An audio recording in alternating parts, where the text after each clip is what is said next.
Isekai, an anime genre that has received scorn in the past several years for its lack of originality and is quite infamous for having works of the exact same plot with an overpowered main character who no one can ever hope to reach in terms of strength or power. A genre that oversaturates each anime season with mediocrity just for most of them to not receive the slightest bit of recognition. But, occasionally, you get that one anime that climbs out of the dregs of irrelevancy and gets the spotlight shown on it so it can properly receive the recognition it truly deserves, and one such anime has unveiled itself throughout the duration of this year's fall season of anime, and its name is The Eminence in Shadow, an anime that has so many cliches in it yet showcases a lot of originality. The main character is Cid Kagenou, a peculiar boy who has always had a strong passion for heroes who, instead of basking in the limelight, are usually into more covert operations like the Dark Knight. Enigmatic figures who plot and manipulate in the shadows, and him being the chunibyo he ended up being from admiring them, he developed a deep desire to become like them. During the day, he blends in with society by being a mob character, but at night, the restraints come off and he becomes a psycho. He dons the mask of a vigilante, well, sort of, and crashes down glass panes on the roof in order to save damsels who are held captive by hooligans. The boy's got technique and reflexes the likes you've never seen before with the chilling brutality to match. He's impressive and strikes fear in the hearts of his enemies, and this masked avenger goes by the moniker of Stylish Bokan Slayer. He practices multiple martial arts in the hopes of getting a step closer to his dreams, but unfortunately reality reared its head and Cid came to a stark realization that he is never going to become a masked marauder in the shadows. Can he go up against multiple people wielding firearms? Perhaps. Or what about a nuke signaling the end of the world? Nope. He'd be fucked. So while in a somewhat frenzied state from lamenting on his powerlessness and trying to procure some magic by bashing his head on the tree, he jumped towards the streets in order to finally have an encounter with Truck-kun and have his dreams come true. And well, you know the whole Shibuya after that. New world, new family, new name, new baby body sucking on new mama's titties. Miraculously gets a drastic power up with little to no explanation, gets a harem and dream accomplished. He has become the Eminence in Shadow.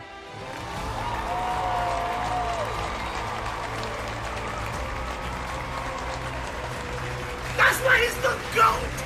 The GOAT!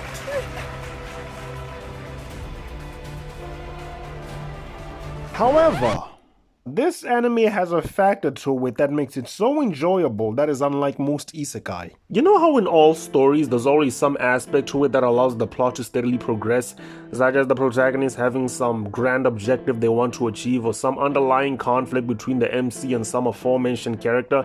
Yeah, technically, those exist in this anime, but instead of having all those things in place from acquiring them at some point in the story or the character's journey, this anime proceeds according to whatever delusional baloney Cid excretes out of his mouth on a certain day. It finds a grotesque blob of mass, shoots magic into it as a form of experimentation, eventually it turns into an elf girl, and then gives this girl a long arc explanation of how her benevolent savior, Shadow-sama, lifted a curse which was afflicted upon her by a make-believe cult called the Cult of Diablos, and the exact same thing repeats itself with several other girls. The girls actually believe this BS, but crazy thing is, all this malarkey concocted from Cid's mind actually exists. These hot girls turn into hardcore grimacing warriors who are constantly dwindling the numbers of this zany cult at a rapidly fast pace, and Cid is none the wiser. They report to him about the malicious activities of this cult on a regular basis, but Cid is under some assumption that they're playing along with this nonsense, and every time this happens, my brain works overtime because it is incapable of fathoming whether this edgelord isekai anime is just absolute putrid filth, or if I actually have a refined taste many people cannot properly grasp because of their feeble minds. And I realize it's the latter because at the time of me recording this, I am on the 8th episode. I could go psychoanalytical mode and nitpick every single inconsistency and imbecilic thing that has flashed on my screen while watching this anime, like I'm this guy. But would that make this a gratifying experience? Hell no!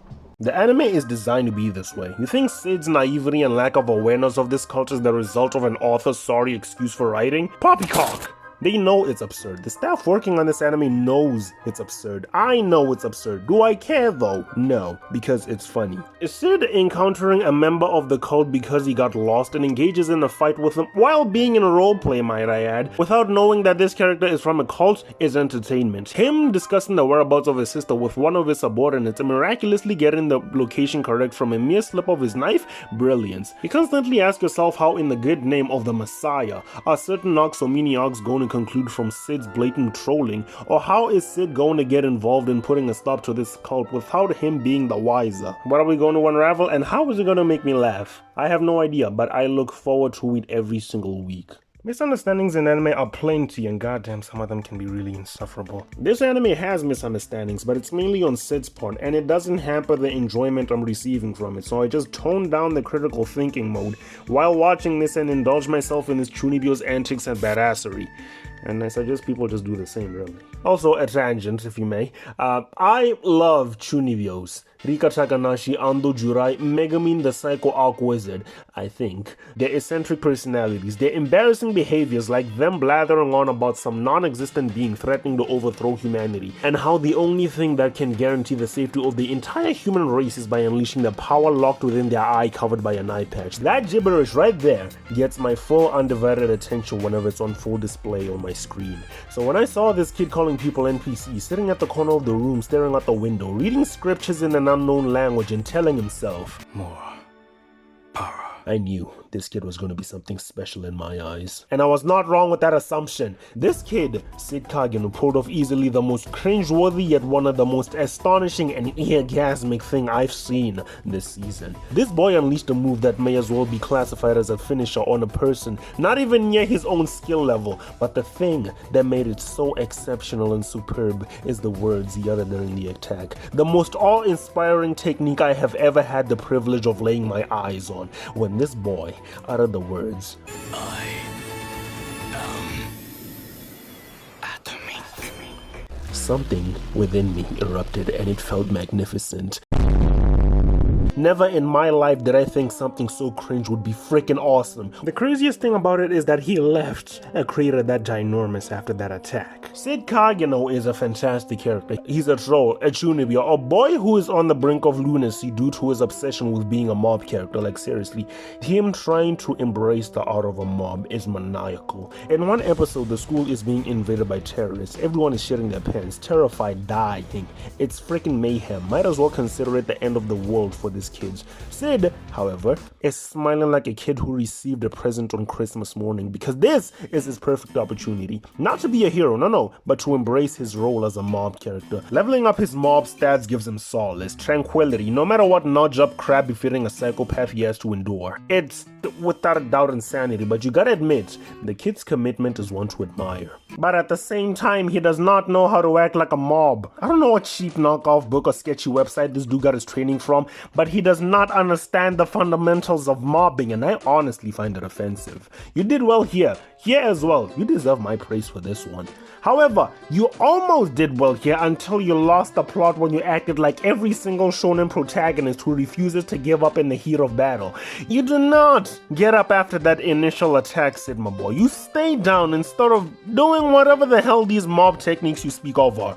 You need a refund on all of the lessons you've received thus far, because this is inexcusable. Earning the respect of your opponent is not the essence of a mob, Cid Kagenou. Next time I suggest receiving lessons from Kageyama Shigeyo prior to making a mockery of the insignificance of a mob character. Hack!